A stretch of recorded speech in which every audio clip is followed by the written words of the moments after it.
Welcome back to CanonFastReviews.com. This is a follow-up video for the last one I just did.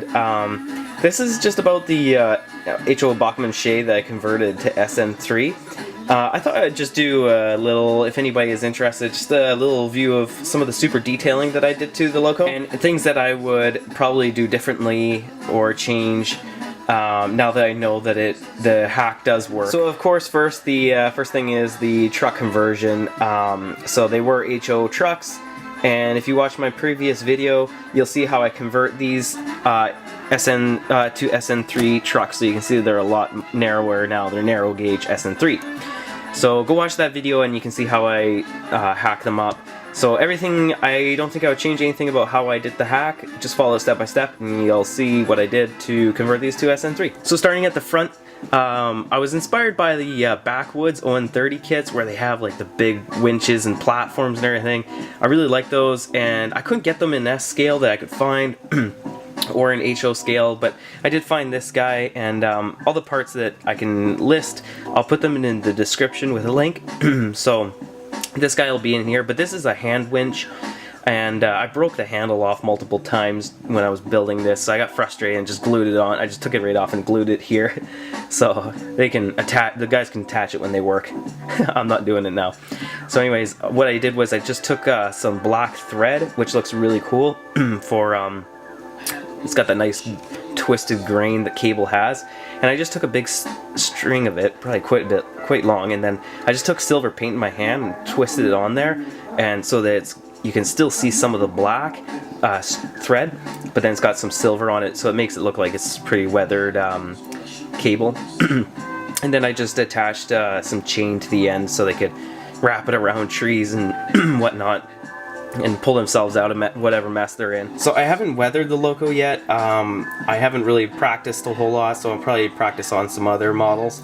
But here what I did was I just painted it green, and then I think this is an olive green, I can't remember, and then I just rubbed some black. I really diluted some black paint down so it was more of a wash, and it kind of fell in all the cracks and everything. So for the roof, what I did was I just took some pieces of wood.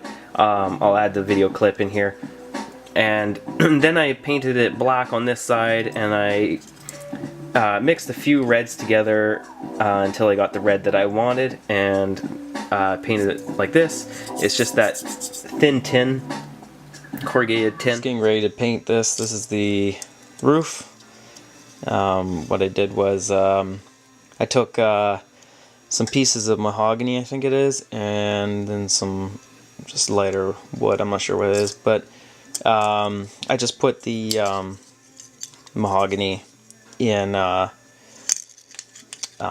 microwave in a cup of water for about 10 minutes, just microwaved it, and then I just taped it onto a curved bottle. And that's how I got the curve. The next day it was dry. And for these pieces I just used some I-beam brass and bent it all in and whatnot. And then on the floor I just drilled through and just drilled a couple holes so I can just slot it in through the holes. This piece here with the whistle and whatnot, it was missing. So I found a really cool brass one with a little more detail than what the original had, and so it gave me an opportunity to swap this out for what I think is a better looking set here. For the back head here, I just ran just to finish some of these lines that would have gone to the original cab and just kind of end, so then I added on other fittings and stuff. Let me get him out of here. And so I just added a few more details, painted some ends, and then over here, you know, I actually don't know all the piping on a loco. I don't know what it all does, and I don't really care because none of this is prototypical. I just want it to look super cool, and this is more steampunk than anything.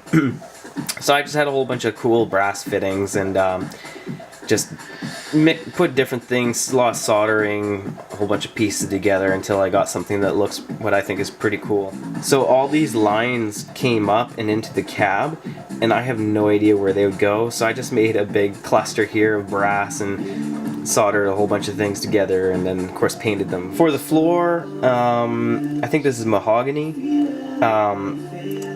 It was okay to work with. It's kind of hard. I didn't really like working with it a whole lot. So I just laid some floorboards, cut them out to cover up the original mess that was down there. One thing I would do differently is I painted the little nail holes. I might end up using the little plastic nails or rivets, and I might put a whole bunch in there. So each board has like, there's 2 here, 2 here, 2 here, and then 2, 2, 2, 2, all the way through. But I might still do it, I'm not sure. This was a pain in the butt. So I took this is a big weight. They make it look like coal.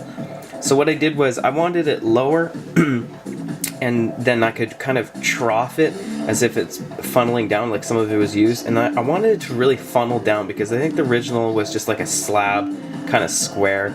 But I wanted to sink it super low and then build it up a bit with coal up here, with my own coal, and then I could have it kind of running down into here. And so what I had to do was take this piece out and cut it. Oh man, I might have cut it in half, I don't remember, but I cut a huge amount of the metal out. And then I had to keep cutting the sides of it over and over again until I got to fit down inside. It was quite a project. It's just a lot of cutting. And then I finally got it so where I can already coal on top. And then now it looks like it's funneling down. I think it looks pretty good. This water pump is to put out the fires that they make in the forest. So this is another kit, and I'll add that to the description box as well. But I just painted it red, soldered it all together, made that go down inside the tender so they can get water out of the tender. And then there's another line down here, and it goes under and along here and eventually ends somewhere, I'm not really sure, and that's what they would use to bring water in. So for this, I think this was 32 gauge wire, and then I had a little tiny piece of brass, and I don't remember what that little piece of brass was at the end there, but it made a perfect brass nozzle. And I just squeezed it in there. If I remember what it is, I'll let you know. And then I just took that black wash of paint, really heavily diluted black paint, and just washed it all over this so it looks like it's a little bit worn, a little bit weathered. And I don't remember if this came with the loco or if I added this. I didn't really change anything back here. These are KD 58 couplers. I might change these out for the Surgeon ones. So now that I know that it works, I will maybe look into finding a wrecked unit that I can put some DCCs and sound out of, and maybe I could stick it in this guy. I just didn't want to get that unless I knew that this was going to work. Yeah, there'll be a few more tweaks. If you guys have any ideas or suggestions or questions on how to build this thing, let me know. And make sure you like and subscribe. Thanks. I'm probably going to have some more train stuff that I've been building recently or finished in the past. I will probably add those, just quick little videos on those and how I built them as well. So anyways, talk to you. Thanks. Bye.